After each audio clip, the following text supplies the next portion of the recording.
And hello, everybody, and welcome to Magical Journey Podcast.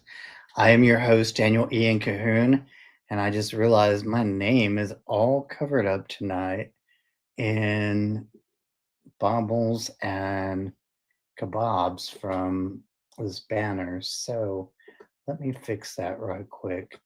I was playing around with things early, um, trying to get a clue for what I was really doing tonight. And that was part of what I was playing with was what all they allowed us to have on StreamYard. Um, Before I get started tonight, and I'm kind of doing things very differently than usual, let me go ahead and I'm trying to check something right quick on here on Facebook. I believe I should be live on Facebook as well. Justin, hey, how are you? Steamy, hey, how are you doing? All you guys, mods, hey, how are you doing tonight? I'm, it- I'm telling you, today has been that day where I'm trying to get organized. I'm still not there. Um, there is a lot of glare from lighting and everything else going on tonight, but um, I'm tomorrow. I'm scheduled to do some rearranging in here anyway. So with that out of the way, um, tonight I want guys to remember I do not have the link, the thing that's usually up over here. I do not have up the QR code for the website. But remember magicaljourney.com, where you can find all things Magical Journey. Uh, there will be some changes coming to that site soon. Uh, right now, I'm trying to overhaul the well, pretty much everything on the channel on the YouTube channel. So currently, you should have 3 new playlists on there. There is the Bigfoot. It's strictly all Bigfoot. Which has like the interviews with Ron Moorhead, Anna K. Wood Jones, um, just everybody that I've interviewed about their Bigfoot experience. There's some coming up that will be on there. Trying to think, all of a sudden I'm drawing blanks because I'm distracted again. The Darren is going to be, you guys know Darren. He's going to be coming on to talk about his experience soon. I have a local who's going to be talking about, I believe, some Bigfoot experience, but she's mostly talking Dogman. And I'll be having some Dogman stuff on there. Steamy, your interview is on this playlist, the Bigfoot playlist. Um, there's a lot of stuff coming up and newer stuff that's on there. But I do have some of the older stuff too. I've got stuff from MK Davis, which I'm going to be trying to get him back on the show coming up and then after the new year. Uh, Currently, I am officially booked up. There's one more day available, but it's Black Friday. And I am prepared to go solo for that if nobody wants to do the show on Black Friday. But I'm just going to tell you now the Black Friday show is still open. If anybody would like to take that one, DM me, or if you have my uh, phone number, you can message me uh, on there, etc. I'm also in the process of trying to well, I'm not trying to. I'm in the process of revamping some other um, playlist on there, as well as going through and revamping the listings on the shows. I will, Pam, you'll be happy to know, as well as everybody else, that not only am I like re-adding the links back on um, to people's stuff, but the descriptions are much shorter than they used to be on the new stuff. I'm using a completely different AI um, to kind of format things, and it's definitely working out better. Ah, you know what, Victor? I was just thinking about you a while ago because I was actually going to ask you um, to drop on with me tonight. Um, just for the heck of it, because I haven't talked to you in a while. There is a link on Facebook, on my Facebook profile right now. So if you have me on Facebook, or you want to look up this name here on Facebook and see this mug, there is a link for Facebook or for this podcast tonight for Facebook, so you can come and chime in and sit with me, and we can talk all things Halloween. So, and I am open for multiple parties coming on at the same time too, by the way. So, um, Victor, if you want to grab that, you can. You're most welcome to. Any of you guys are. Um, by the way, before I get too far into yammering and yakking, um, Tom's show tonight, Eye of Jupiter. Pam, what time is he doing that?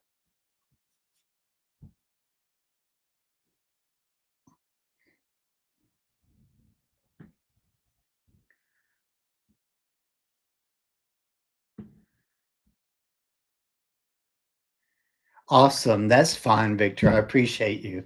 I'm glad that you got a hot meal. And I'm thinking about all of you guys tonight because I know we've all had some interesting experiences lately. Um, I will tell you again, any of you guys that want to jump in tonight, the link is up on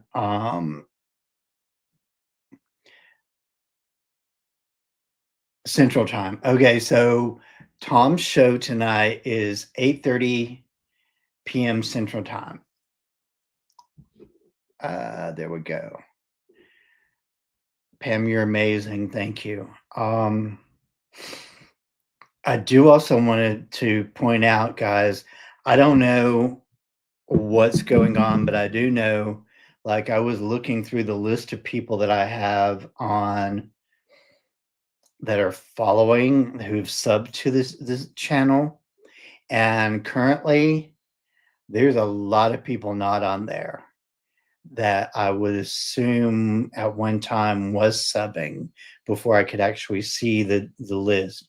So if you have in the past subbed to the channel, but you haven't gotten any notifications in a while, maybe, or whatever, go and check and see if you are still subbed, because sometimes I think there's a glitch in the system with the tube. So do that. Also, if you have, I'm going to get into the show here in a moment, I promise. If you have TikTok, just a heads up, I am uh, going to start doing some lives on there as well coming up. They're really it's TikTok is going to be a completely different thing. I'm still going to be doing paranormal stuff, but it's going to be in a different way. It's going to be very chit chatty. Justin, thank you. I appreciate you very much. We are guys. We're only like 400. I know it sounds a lot, but it's not compared to what we used to be. We're only like 440 subs away from being at the 1K mark. Okay. And it's steadily growing now that I'm doing the things that I'm doing on there. I'm not going to get into numbers tonight. I really don't want to go there. But let's just say that the numbers are looking good. Um, the uh, people subbing is looking a lot better.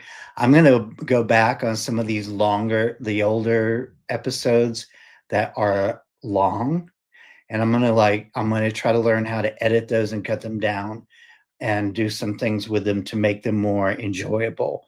So some of those that got to be like 2 hours or longer, um, I'm going to start learning how to cut those down so I can manage those and make them where you guys can watch them, but watch them in parts.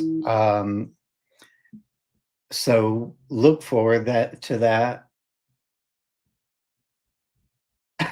You just got your notification. That's why people are always late coming to the show, because the notifications are just coming in about this point in the show. I see how the tube is doing tonight. Um,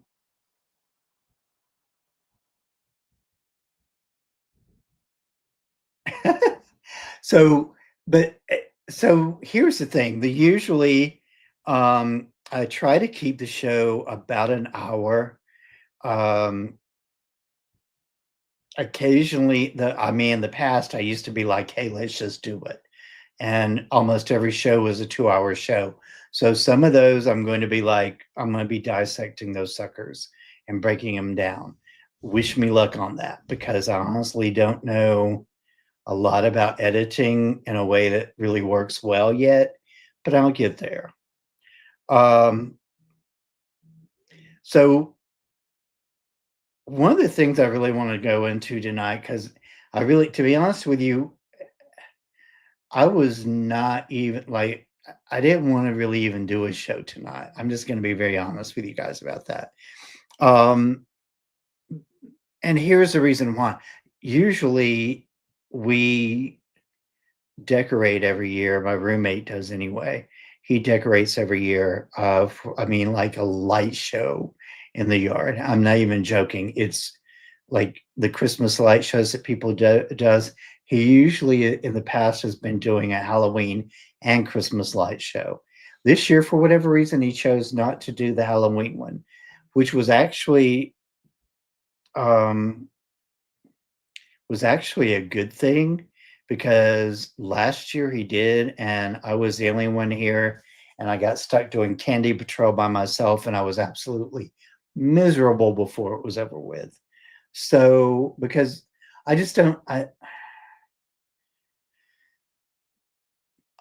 in the real world, I am not very much into participating with a lot of people. Okay, so one of my horrible nightmares is, I can do public speaking and I'm fine with that, but engaging with the public for long periods of time is an absolute nightmare for me, even if it is just kids.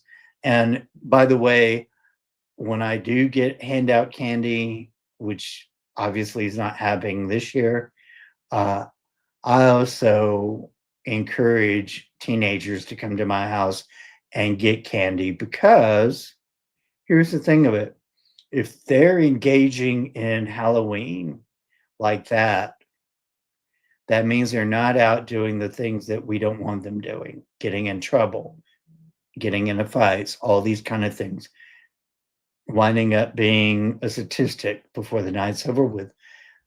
So I encourage teenagers to participate in Halloween because of that, because I feel like it's their last great stand before they do become adults.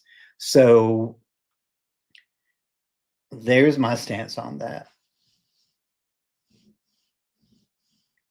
Absolutely. I'm very glad that you got that.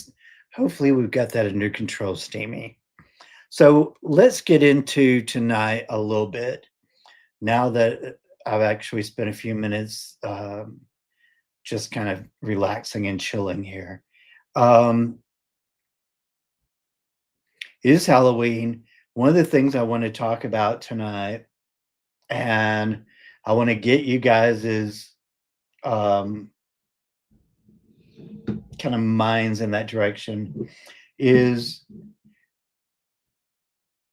and this is kind of old news to a lot of people. If you've done any reading at all, you know the origin of Halloween, the history of Halloween, all that stuff. It's not like anything that I'm about to say is new to most people, I would think, but we're going to go over a little bit of it anyway, just because. Okay. First of all, Halloween, and this is tradition handed down in my family. Okay. So this is not what I learned in a textbook or what I learned from um, the internet or something like that. This is what I learned from family. And I don't want to go into that background, but if you guys know anything, you know that we had a specific connection to the history of the oral history, oral traditions of our family, which goes back before this country was a country. So just say it. All right. So, and not indigenous either. We came from indentured servants. Um,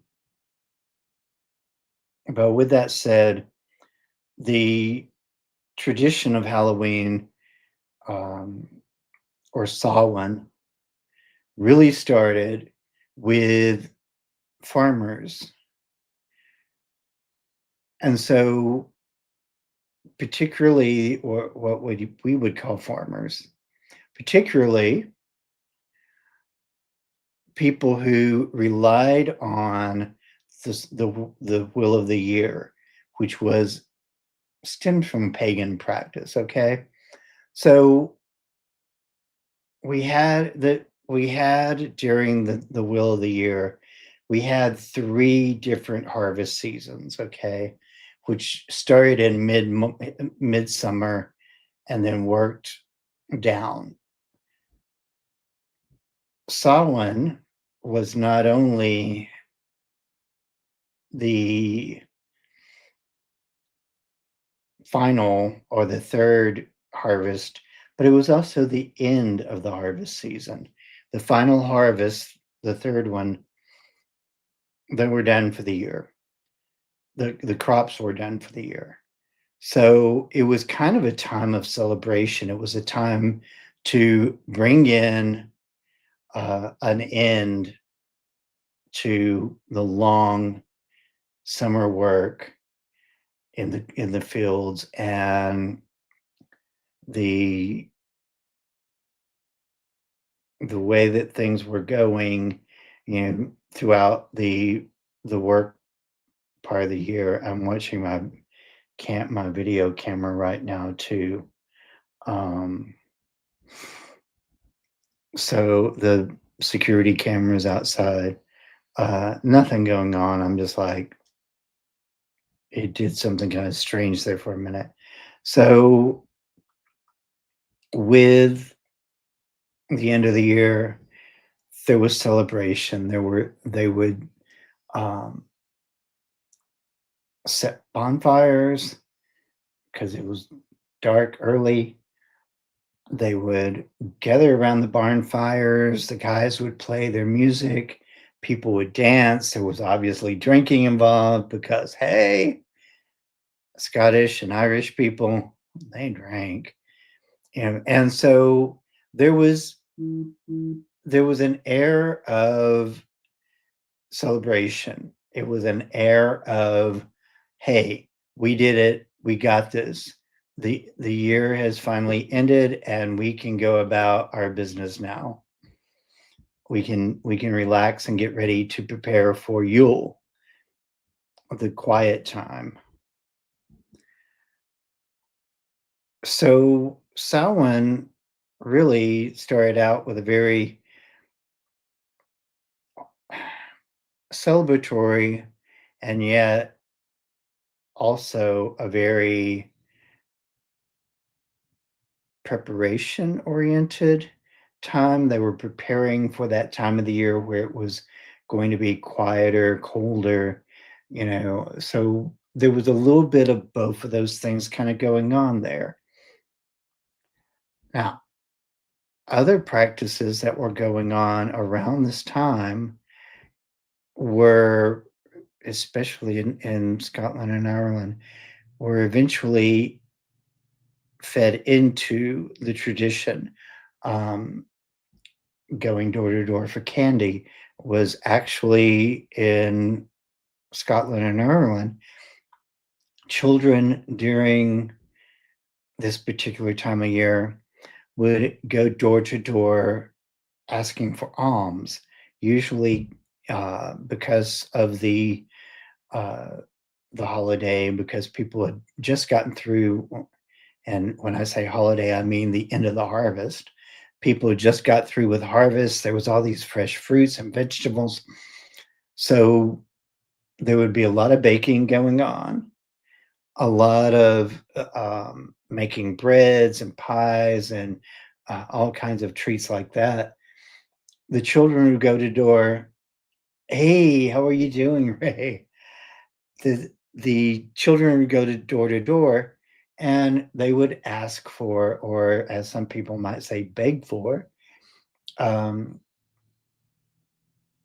bread and treats and so forth from people, and that is what eventually, whenever they came over here, turned into Halloween.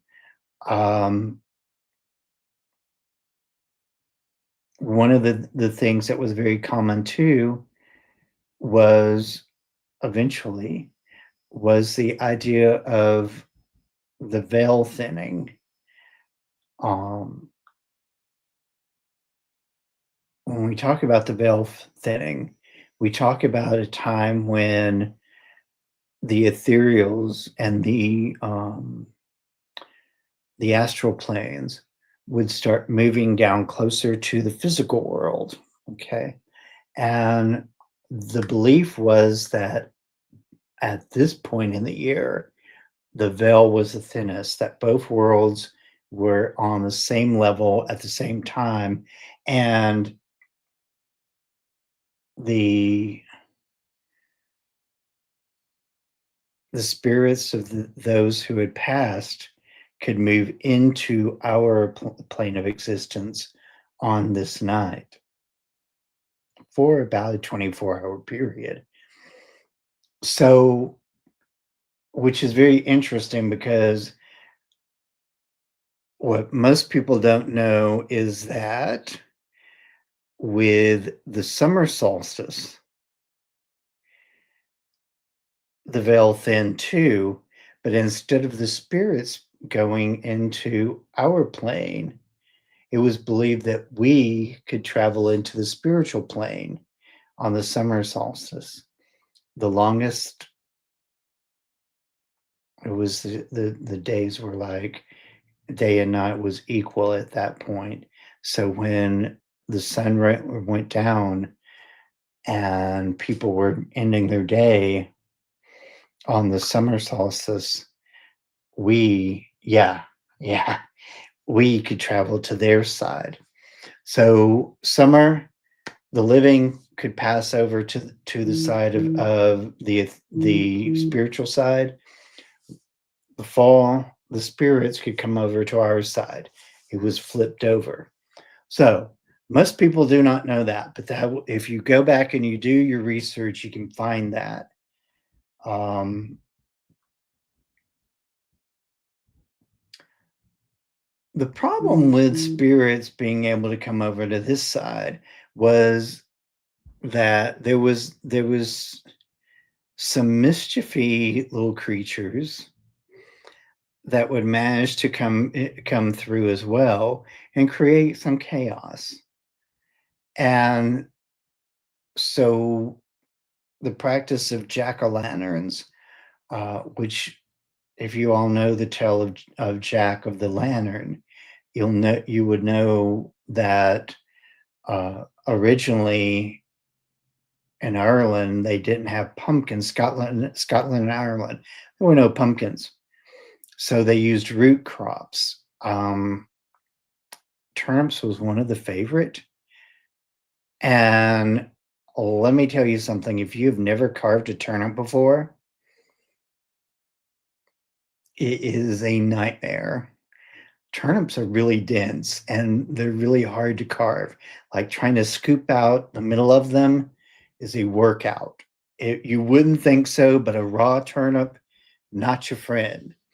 But they would do it. They would scoop it out and they would carve it. They would put, it is very hard to do. I've done it a few times and um, they would put either a, a piece of coal in there, a lit piece of coal, or they would put a candle in. And the jack-o'-lantern was originally uh, a device for keeping the bad spirits away. They were scare off the bad spirits. Dressing in costumes was also something that eventually became part of the practice of Samhain. People would walk through the streets at night, going places or whatever, and of course, with the veil being thin, there were stories of people getting attacked by spirits or whatever, and that kind of thing.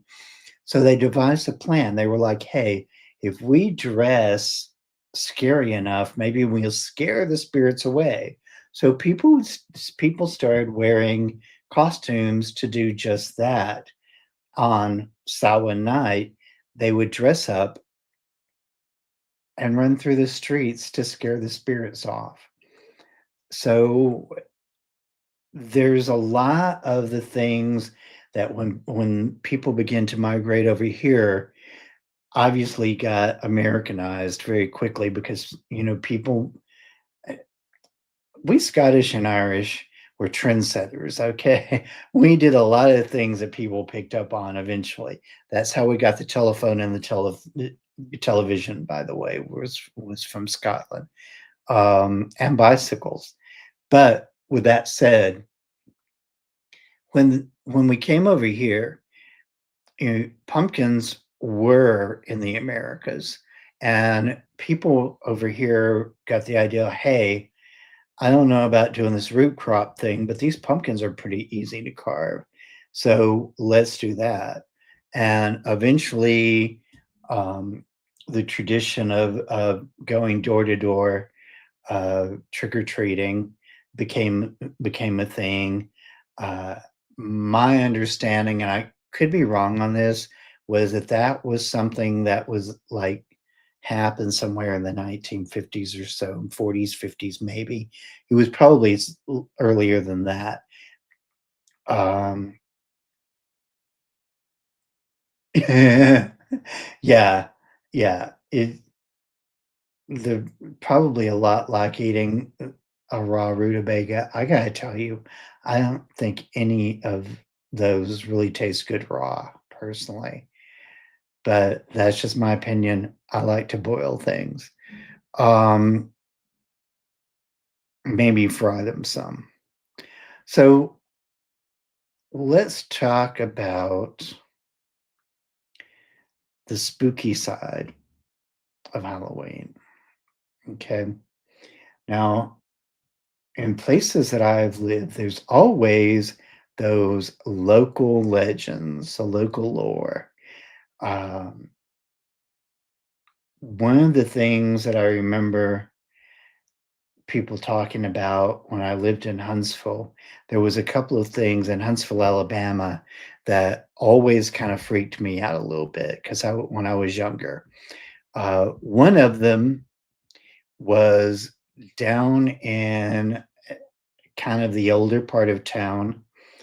There was a railroad train area there, and there was a legend that a guy who was used to be the lantern guy on the back of the caboose was on the train one night and something happened. He was heading toward the caboose, or something happened, and he fell off the train, and it didn't end well for him.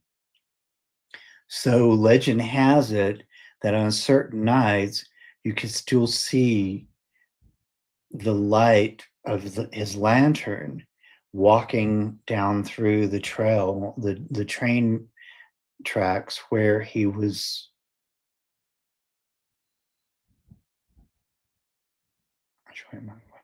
Absolutely, Pam. Where he was uh, unalived at. So that was kind of creepy to me because, frankly, that whole area where this happened at was really creepy. It was over, if you're familiar with Huntsville, Alabama, it was over in the Burns area where Burns Holiness Church used to be. I think it used to also be Burns Avenue Church of God in Christ, the same building. Um, so it's over there in that area if you're familiar with the Huntsville area, Huntsville, Alabama.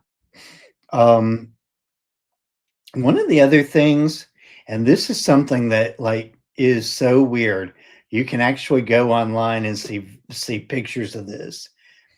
They have a very old, large, it's huge, it's ginormous cemetery there in Huntsville, Alabama, called Maple Hill Cemetery. I had it on the top of my head and then I lost it. Maple Hill Cemetery. And this old place had like all the people at one time. It has historical roots going back a long way in there. But towards there's a place like I believe near the back of the cemetery actually. It's been a long time since I've gone there, so I don't remember the exact location of it, but there was these this natural rock wall uh, going around part of it, but it was a playground, and it was like right next to the cemetery, and so it was eventually rumored that children who had been buried in the cemetery would go to this playground and play. So it became the unalived kids cemetery. And that's actually what people still call it to this day. You can go back and Google it, and it will show you uh, images of the people still take their kids there to play. Images of the playground, and you can actually find proximity of where it is uh, on Google Maps too. Um, I find it very interesting that because there's uh, a lot of people claim that they've had experiences with seeing the swings move on their own. Some people have said that they've seen apparitions of children there. It's just honestly, because Maple Hill is still an old and creepy cemetery, it kind of gives me the willies every time I went there. So I didn't go there very often. I do want to go there at some point next year and do an investigation though there, preferably in the daytime, during a school day, so there's not a lot of kids around, maybe, hopefully. So wish me luck on that. There's a whole lot of stuff there in the Huntsville, Alabama area I want to check out coming up. So hopefully I'll be able to do that this next year. Um, those are the two really big things that always like kind of made me cringe in the Huntsville, Alabama area whenever I would go there at times. There was a downtown area there. There's a section called Twickenham because that was where the original settlers built there. And so Twickenham was originally called, or Huntsville was originally called Twickenham. So they still have a district they call Twickenham. It's in the old part of town.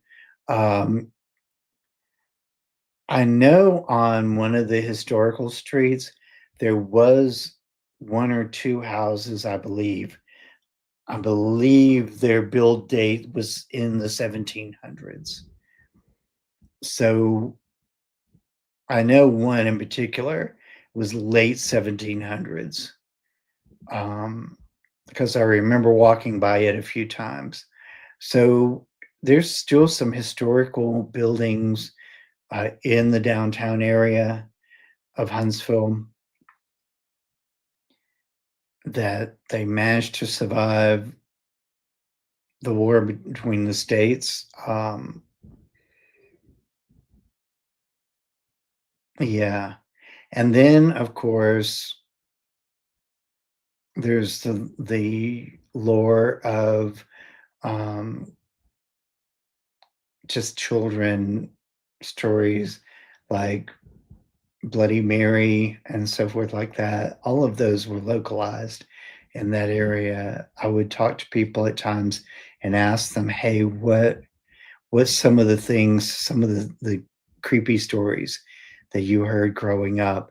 And they would tell me about some of the things that we all, like every city and every town in the entire country thinks is local to them. Um, so I always found that kind of amusing too. One of the things I found that is very common, and a lot of areas have it, is there's always a bridge somewhere in the world called Crybaby Bridge. This lore, like you can go to so many places, backwood areas, small towns, and somebody will tell you about Crybaby Bridge in their area.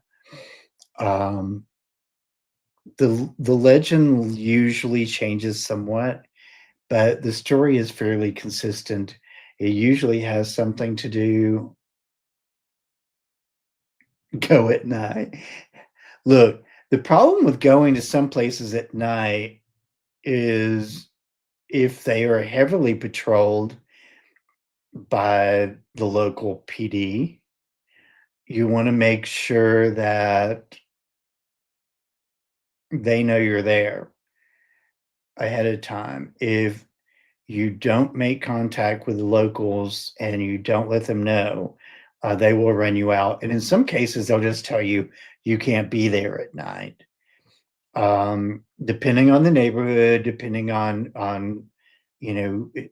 ordinances in some neighborhoods, sometimes the neighborhoods are, not the safest areas to be at anyway.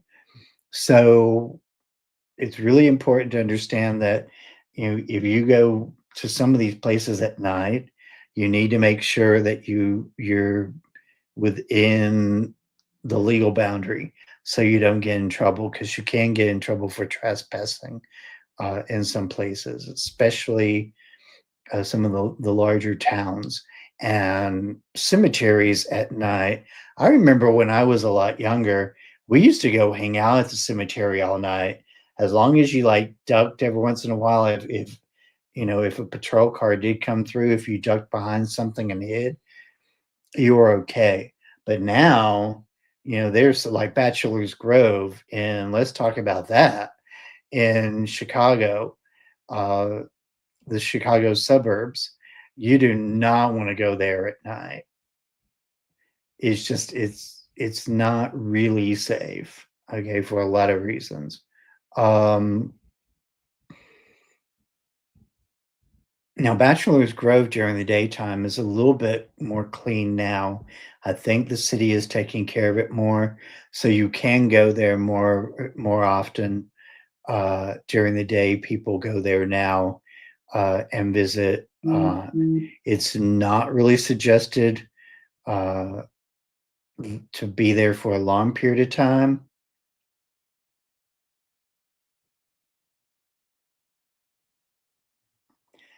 If like I wouldn't go there and try to do a full-on investigation at Bachelor's Grove because the police do go through there frequently, And if you're there for too long, they'll probably ask you to leave because Bachelor's Grove is kind of the locals there are very protective of it now because at one time people were going in and tearing up tombstones and doing all kinds of just horrible, horrible defacing of the of property there. So the locals are very protective of it now. And at night, there's still some kind of questionable things that go on there. So you don't want to travel there at night, definitely. But during the day, if you go to Bachelor's Grove Cemetery, there in the South Chicago burbs, you want to be very careful not to overstay there because the police will ask you to leave eventually. So going there to do like taking equipment in and so forth like that is kind of frowned upon. Um, my understanding is they really don't like if they catch you doing too much video and so forth, they'll ask you about it as well. So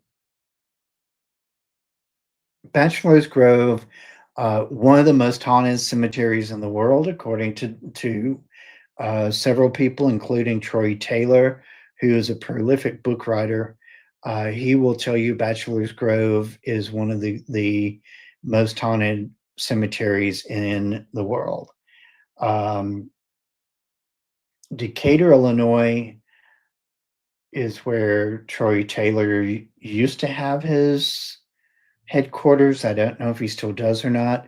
If you have not read any of Troy Taylor's books, let me tell you, he leans very heavy toward the historical content of the stories, but he also brings in the legend of, of haunting and so forth. So he ties them both together really nicely, but you get a historical lesson as you go with his stuff.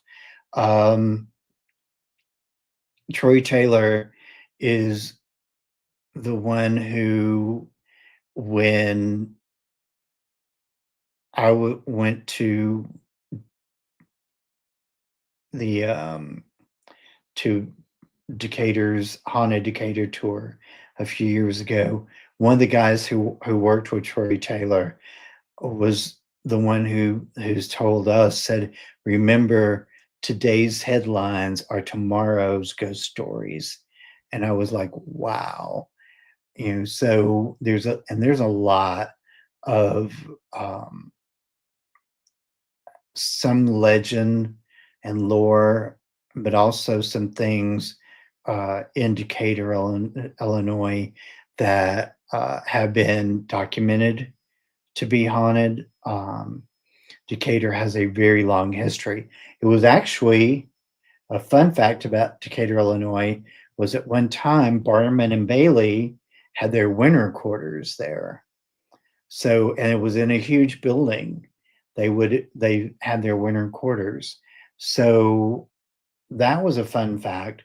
There was a lot of things about the history, and I won't go into a lot of the history of Decatur, Illinois, because I could talk for a long time about that.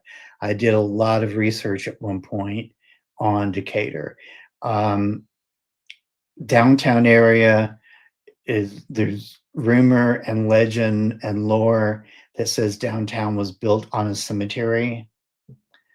And that is one of the reasons why they believe that the downtown area is so haunted. Uh, when you get into uh, some of the stories of things that happened in Decatur, they had speakeasies back in the day during Prohibition. Um, there was just a lot of things, and Decatur was also where it's situated. It was also kind of a stopover for Dillinger and his folks, and a lot of other of the gangs of Chicago at that time. They would stop into Decatur on their way to other places because it was situated where it was just convenient for them. Okay, so they would have speakeasies and things like that during Prohibition. A lot of crime would happen in that area during that time because it was so traveled by the less desirable people. Chicago itself is an area that is heavily influenced by the paranormal lore. One thing that a lot of people don't know, right there on Lakeshore Drive, across from that lovely lake over there in that area, was the building that Anton LaVey was born in. Now, if you don't know who Anton LaVey is, hold on to your hats. He was the founder of the First Church of Satan. So there's a dark connection there. Um, there were a lot of, during the early years, the pioneer years there in Chicago, there were a lot of battles between the indigenous and the European colonizers. There was a lot of unfortunate situations that happened there. And so there's a lot of areas there that are highly paranormal. And then you have some of the more recent things, the Valentine's Day hit there, which was a famous case where people, uh, a rival gang came in and uh, did the thing to some gang members there back in the day, and several people were unalived in that. So there was a lot of that area is believed to be haunted now. There's several areas through there that have local legends. Um, I want to say it's Billy Goat Tavern is one of the places that's well known to be haunted. There's a lot of areas in Chicago that have some dark history. So if you go back and you read some of the things about the the local lore there, it can be kind of frightening sometimes. It makes you not want to walk alone in some places there. Of course, depending on where you're at in Chicago, you don't want to walk along there anyway. Sometimes, uh, having lived there off and on, because my mom lived there um, for a long period of time, I can tell you, like, I've accidentally wound up in the wrong places before and got very uncomfortable very quickly. But yeah, so there's a lot of local lore in those areas throughout the Midwest, uh, all throughout, like Birmingham. Birmingham, Alabama is another place that has a lot. Birmingham, Alabama gives me the creeps anyway. Just driving through the city gives me the creeps. Um, Local lore and legend is everywhere. Okay, get into Appalachia. I love Appalachia horror, as I call it. And the old stories of haints. They didn't call them ghosts back in the mountains. They were haints. That was one of the words you heard for it. And so there were stories of haints. There were stories about witches. There were always stories about things that were hanging out in the trees at night. There were the rules of Appalachia. Rules of Appalachia, guys. If you think something calling your name, you don't think it, you don't hear it. If you hear something whistling, you didn't. You close your windows and your drapes at night. You don't have your windows open at night so you can see out or other things can see in. Keep the doors and windows locked at night in Appalachia. You just don't go outside at night. If you hear something whistling, you don't whistle back. Definitely a thing. There's a whole list of rules of what you do not do in Appalachia. You don't look into the trees because whatever's in those trees, might be looking back at you. There's a lot in the Appalachia area. Hey, Steamy, I'm glad you're back too. There's a lot of things going on in Appalachia, cryptid wise. Uh, of course, in parts of Tennessee and Alabama, you have what they call the Alabama white thing. Some people say that is a albino Bigfoot. Some people describe it like it's something else. I've seen some drawings and so forth that made me believe that the white thing could be a rake, but it's really hard to say. It's very hard to say based on description. I have never seen the Alabama white thing. I've heard lots of stories about it, and people in Tennessee and probably other parts of Appalachia have seen the white thing as well. Um,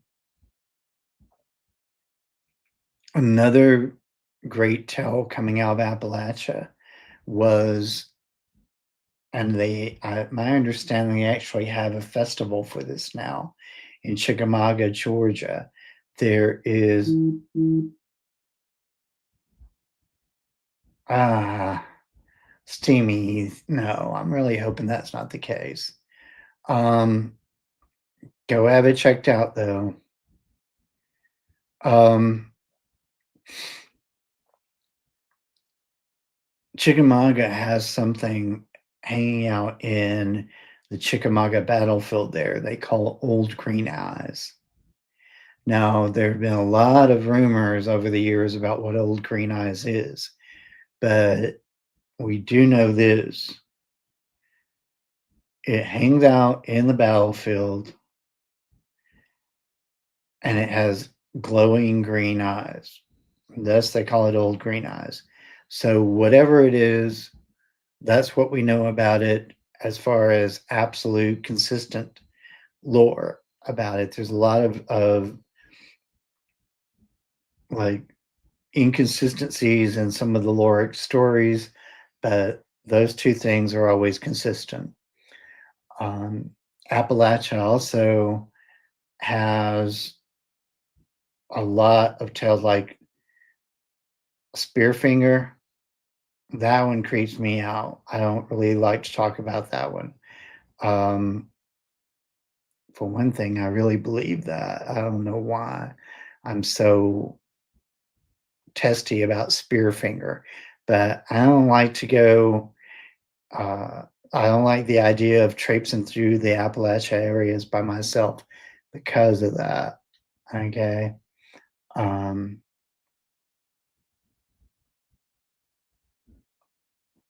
the thing that you have to remember, I'm watching the chat too. That for those of you that are like watching, go, what does he keep like looking at? So I've got visuals all over the place tonight that I'm going with. I need to check my cam again right quick now that I'm thinking about it. And everything's looking good still. So for the spider web that's in the way of one of my cams. But hey, um, one of the many things that I find very interesting about Appalachian lore is there's a thing, and it's not really. I wouldn't say that it's necessarily a scary thing. It kind of is. but not. But one of the things that I found kind of interesting about Appalachian lore is the story of the sin eaters. Now, what a sin eater is, and I guess it's a little morbid, is there's always a local somewhere in the area that they call the sin eater. And what they do is when somebody is about to cross over, when somebody's about to go belly up, as we say, right? Um, the family would go hunt up the local sin eater and ask them to come to the house because they've got somebody that was getting ready to pass over, and the sin eater would go to do their job. Well, this person, what they would do, they would walk in the house, they would go up to the person that was getting ready to pass, and they would do whatever they would need to do and go, hey, I need these food items. They would bring the food items and they would set them on the person who was getting ready to pass. And then whenever the family was addressed to go and do it, they would prepare a meal or a snack from the food that was handed to them by the sin eater that they put on the person passing. When the food was prepared and brought back, the sin eater would eat it. And the concept, the thought there was that this food, the sins of the person passing was absorbed into the food, and the sin eater would devour it and eat it and cleanse the sin away. So it was a very paganistic idea that eventually, as Christianity began to sweep through the Appalachians, obviously that practice um, became null and void because it would literally take away from the whole concept of what Christianity is all about anyway, right? So you don't hear so much about the sin eaters anymore, but you do hear about the local legends of sin eaters back in the day. Like I said, it was kind of like it was almost as common to have a sin eater as it was to have a root doctor, if you know what that is. So those are some of the local legends that I'm familiar with.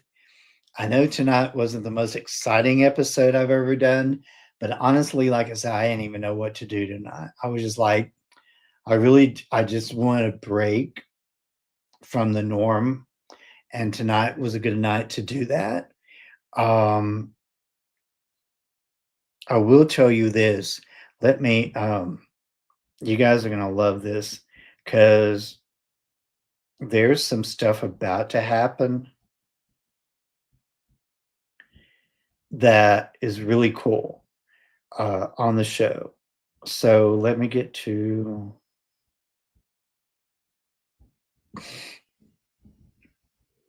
And by the way, if you haven't seen it yet, go back and watch Steamy's the episode that Steamy is on. Um, I'll tell you the name of that because I just changed the title of it the other day because I didn't like the title that I originally had. Um,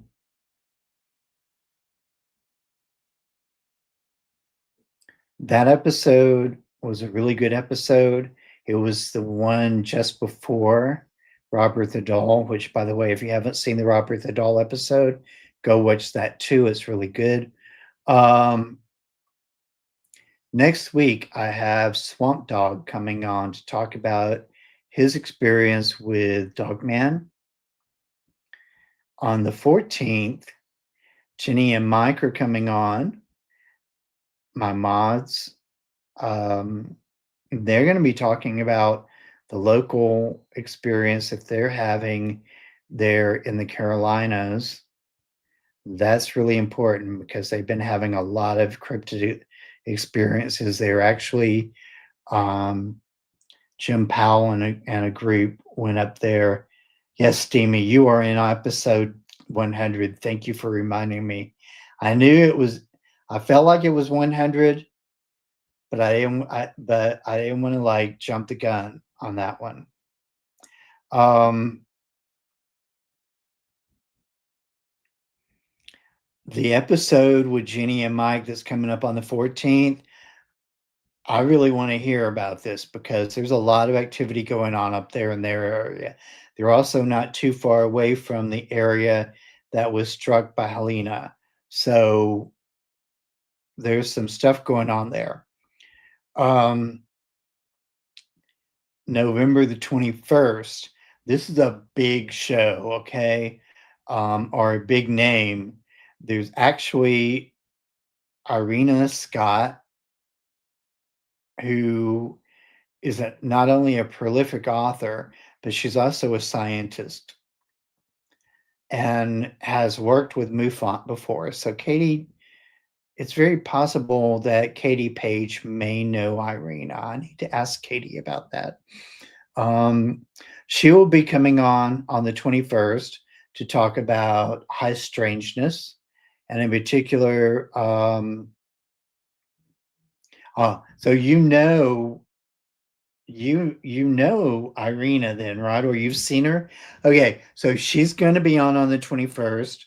I'm excited about that. I've got a couple of her books that I'm about to dive into for that one. Um,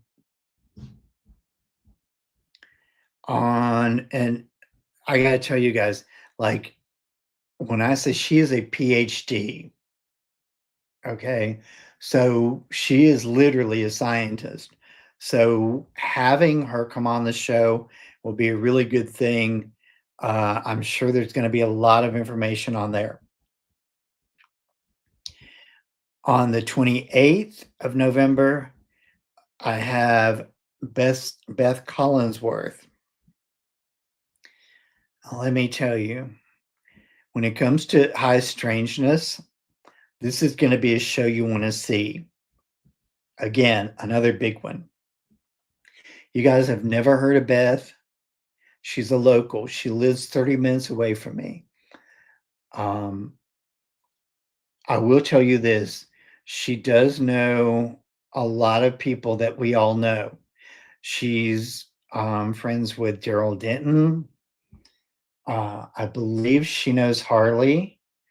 Just a lot of people know her.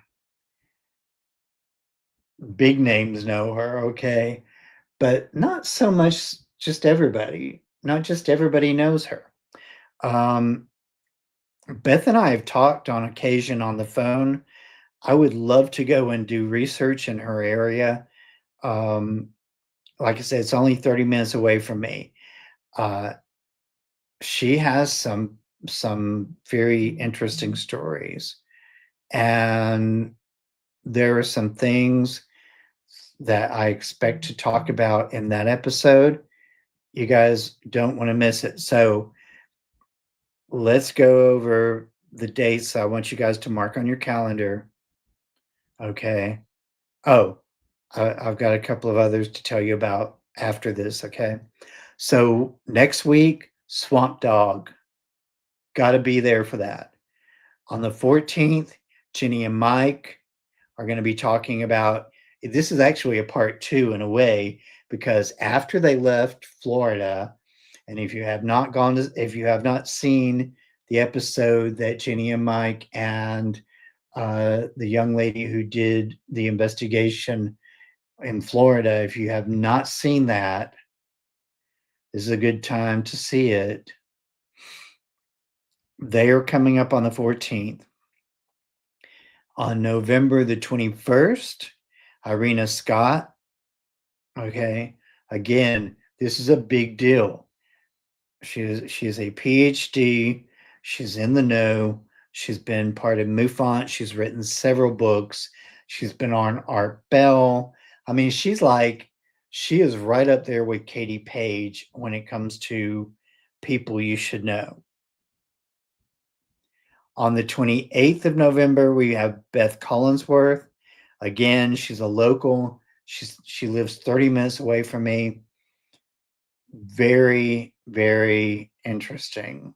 Okay. And then I know, Pam, I'm getting ready to wrap this up now. The other thing that I want to point out to you guys, December the 19th, I know I skipped a few shows here. Todd Gatewood will be coming on my show. If you do not know who he is, just go research him. He's currently working on restoring the Patty film, the Patterson Gimbal film. I have to say it right. All right, so that's what's coming up. That's on December 19th. All right, you guys, I'm going to get out of here because Tom's show is about to happen. And I may be over there. I don't know. I'll see. I've got some things to do. But be ready for next week with Swamp Dog, and may all your journey be magical.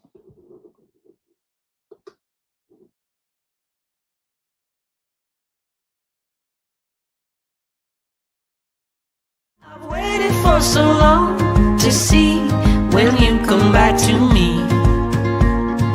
Through the wars and battles that were lost, we're born again, it's you and me. The rest is history. Past lives.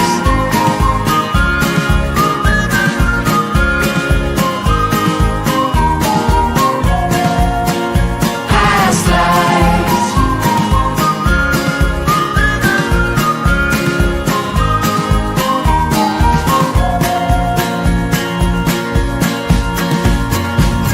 Did we dance together on different floors in 1500 or 1504? We must have been lovers.